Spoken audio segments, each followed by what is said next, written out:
primer lugar, agradecer a EPAM la invitación no solo a participar en este encuentro internacional que como... Thank you very much, first of all, to EPAM for inviting me to this international meeting. It is an excellent opportunity, not just for Spaniards, but mostly for Spaniards. My Spanish colloquiators also mentioned that the exit from the Eurozone is a taboo.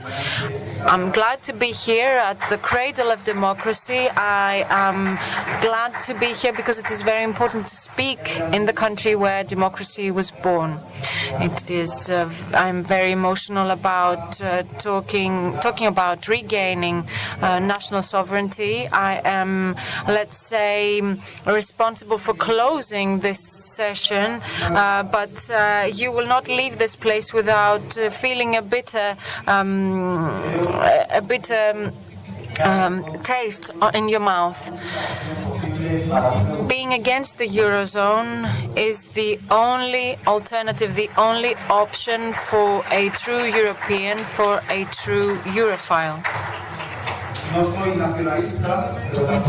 I am not a nationalist, but I cannot be in favor of Europe of the capitalists, of Europe founded on oligarchic interests and against its people.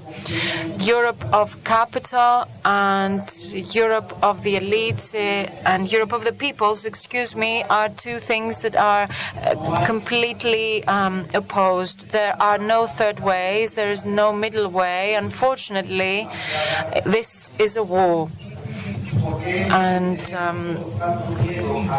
they know full well that it is a war, better than we know that it is a war. Why were slaves always afraid of breaking free? Why were slaves always afraid of releasing themselves?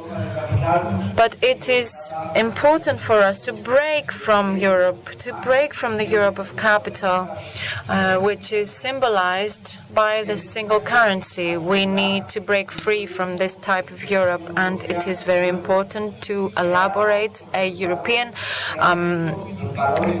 integration plan that will be based on traditional values of European peoples.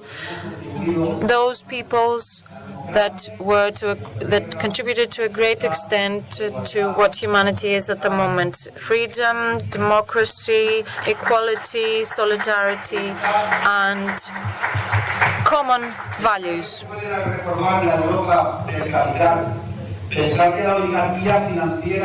And of course, prosperity, common prosperity. The oligarchy of economies, both of Northern European economies and the economies of the European periphery, live among us. Those oligarchs live among us. It is something utopic, something completely unrealistic to think that we would be able to make them reform.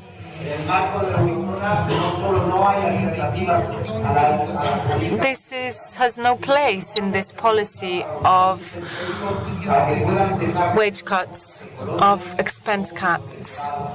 And these countries will not cease to become protectorates under the domination of countries of the European Union. Unfortunately, Greece is one of these countries. It is under the oppression of the European Union. And this will simply destroy democracy. Our politicians continue to lie to us. They continue to tell us that there are alternatives when there are no alternatives, in fact.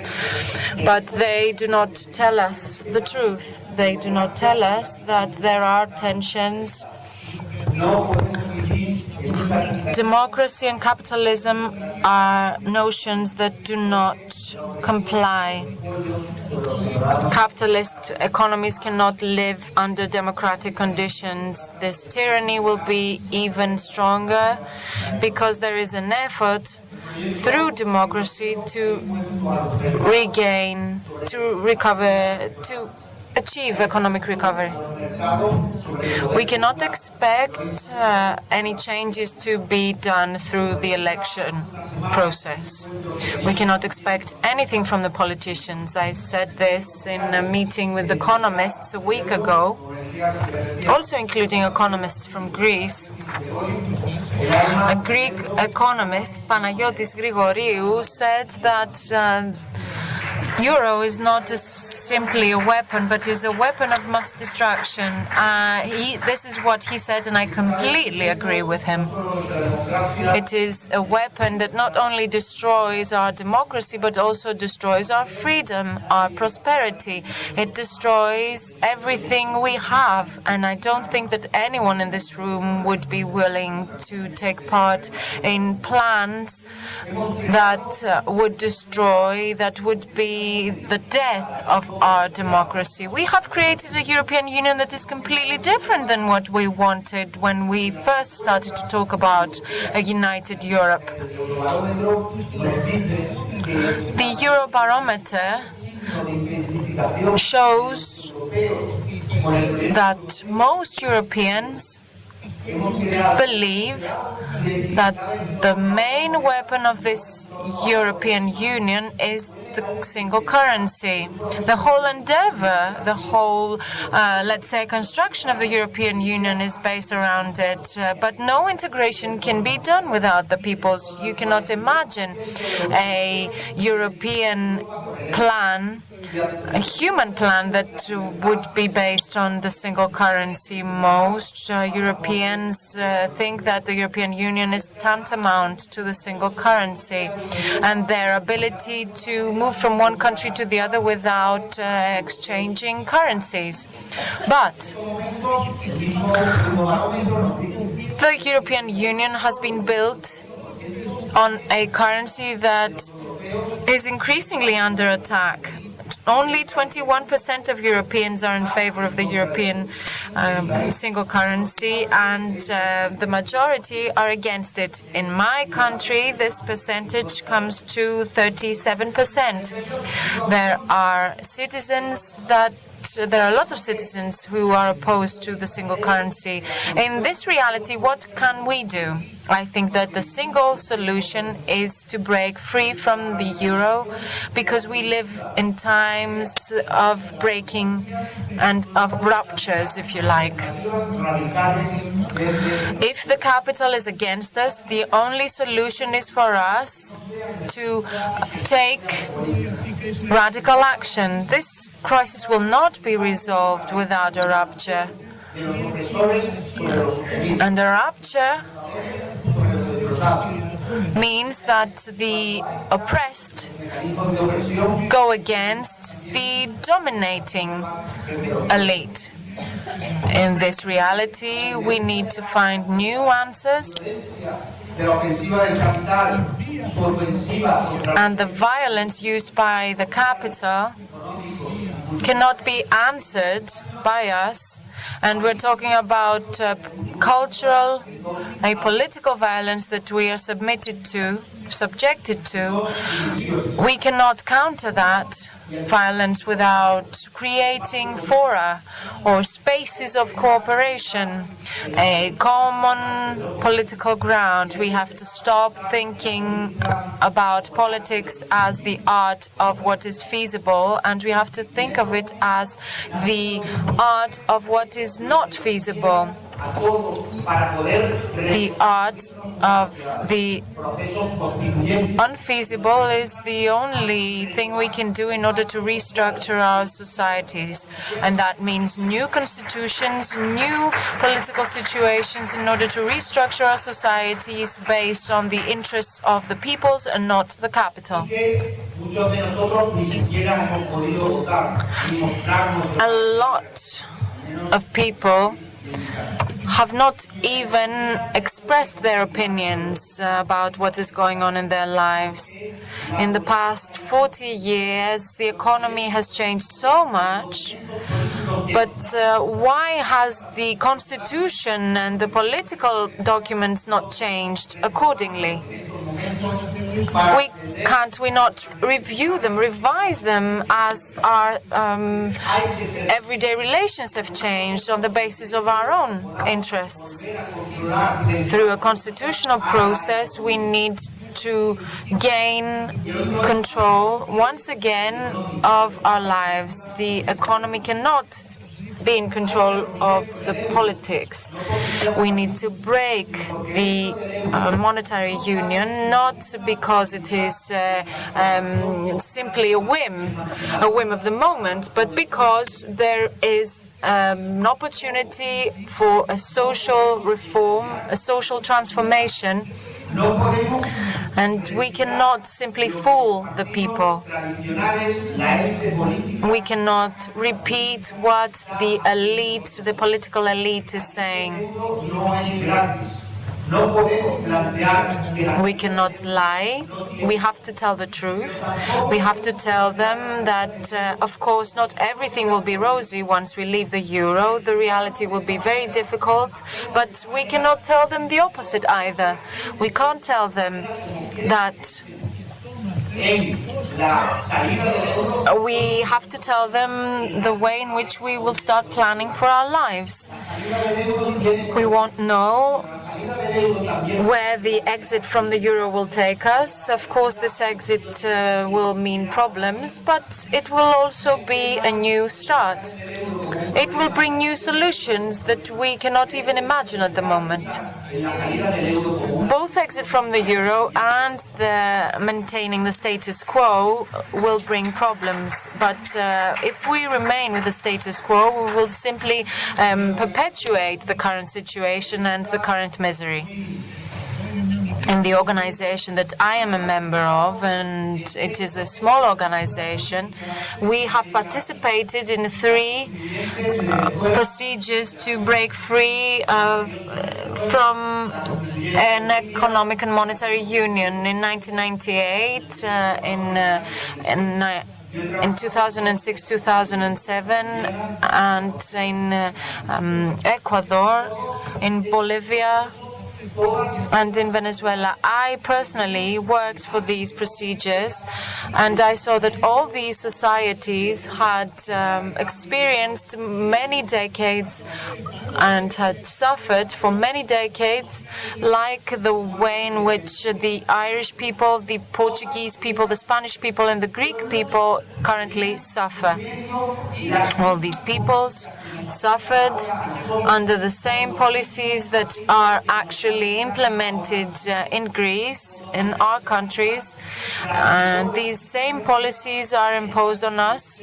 The IMF followed the same recipes in Latin America in the 80s, in Asia in the 90s, and in Europe in the 21st century. But still, they have not understood anything about how much the people suffer because of these recipes, and they continue to repeatedly insist on implementing the same recipes without caring. What have we learned from the procedures in the Latin American countries? What we have learned in order to be able to help ourselves and our societies is that it is possible to have a democratic revolution against the euro. I will tell you many more lessons shortly thereafter in order to be able to discuss with them with you. First of all these societies were living in deep crisis of political representation.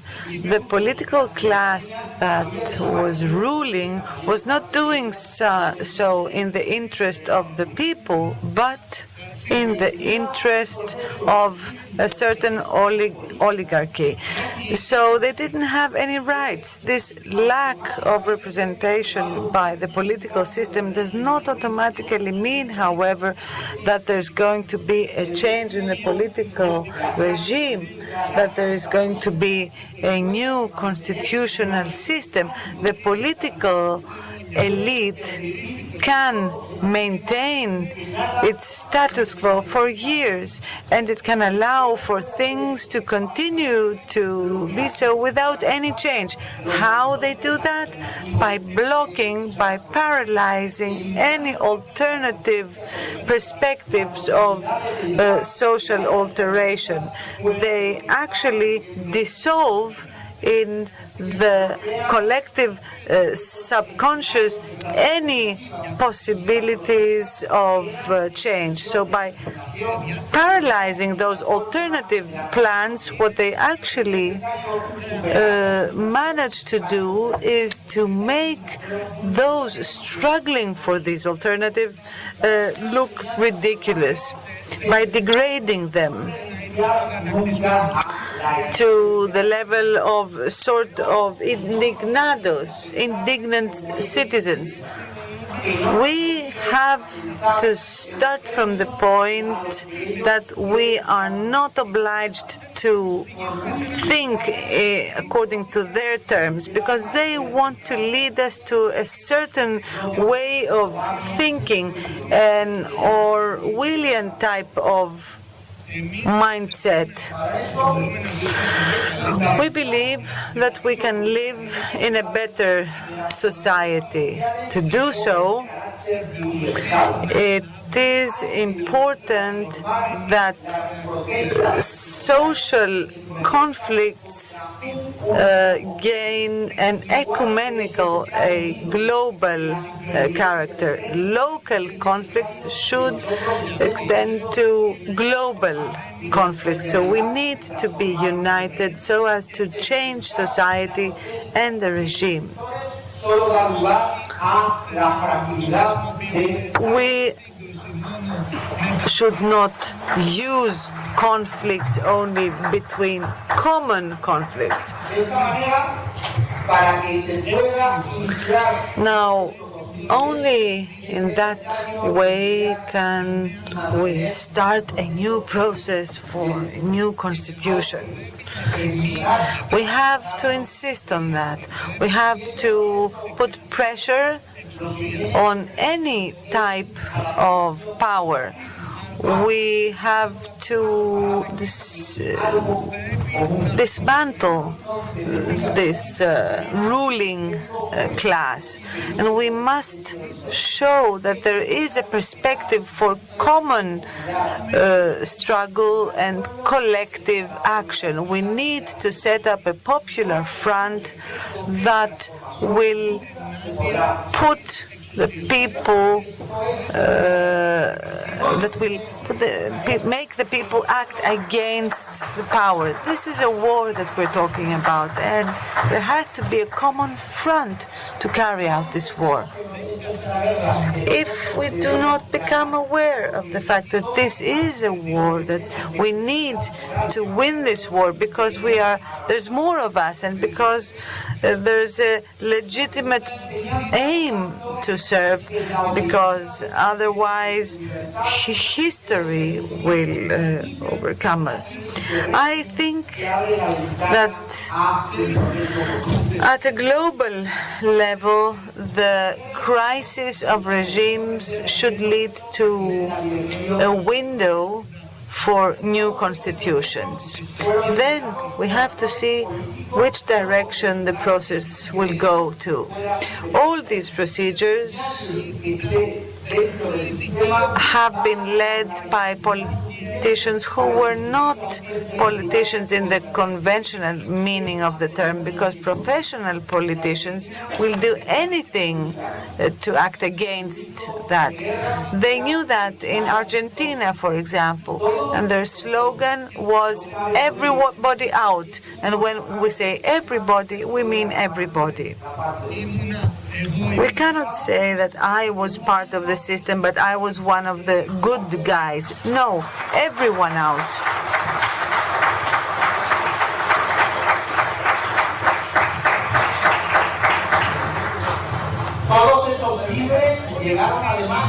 All those leaders did not use revolutionary means to get there, they were elected by the people through controlled election mechanisms. Let us not forget Latin America. In Latin American countries, there are always international observers following electoral procedures so as to secure the transparency of the election. And we saw that in Honduras recently. So all this did not happen through revolutions, the ones that we saw in the 20th and 21st century. These were social mutations. We are in an era of revolutionary procedures, but we need to find new ways to rule. Without power, we are nothing. All these procedures, or rather, all these leaders had a common plan, a common agenda. This common agenda can be a lesson for us to learn what connects social movements. After many years of social problems, after years of poverty and exclusion, social exclusion and isolation, we can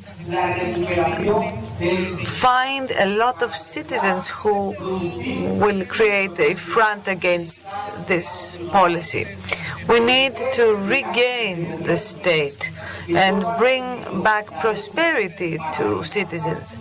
After so many years of governments that used the debt for fiscal purposes, we need to find new ways of mobilization.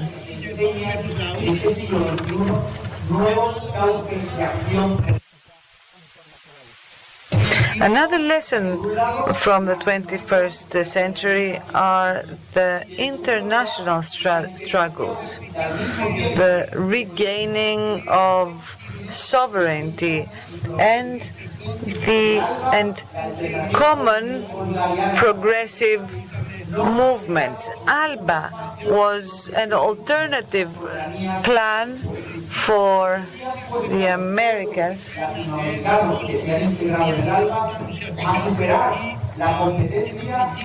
and it used a ground, it was a way to make the peoples act in a complementary way and not become one.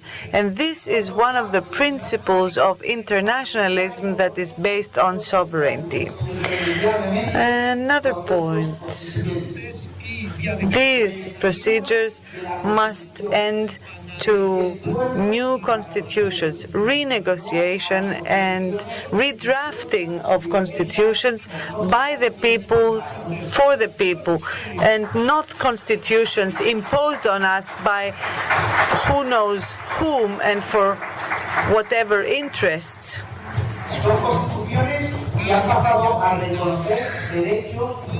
Constitutions that recognize rights that had been eliminated by the debt crisis, social rights, cultural rights, economic rights, financial rights, like the ones that are being cut on a daily basis. In Latin America, people are regaining rights in the same way as we are being deprived of our rights currently. All this has created a perspective of change in Latin America. It created possibilities for change and progress in Latin America.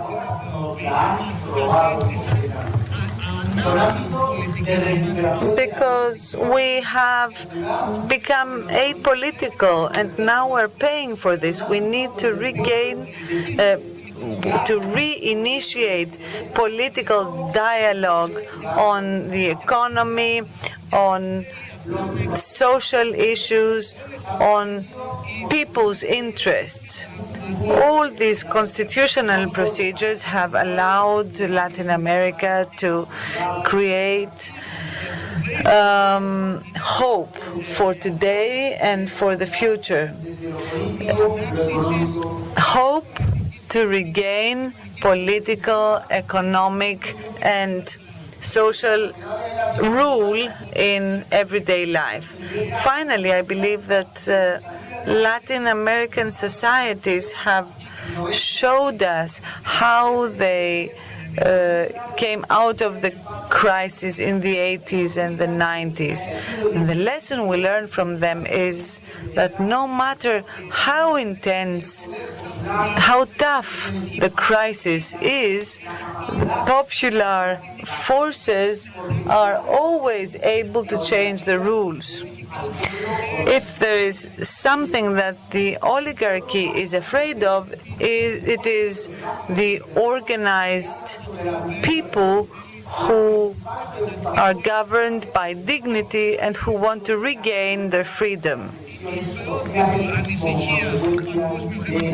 The global financial system is first and foremost afraid of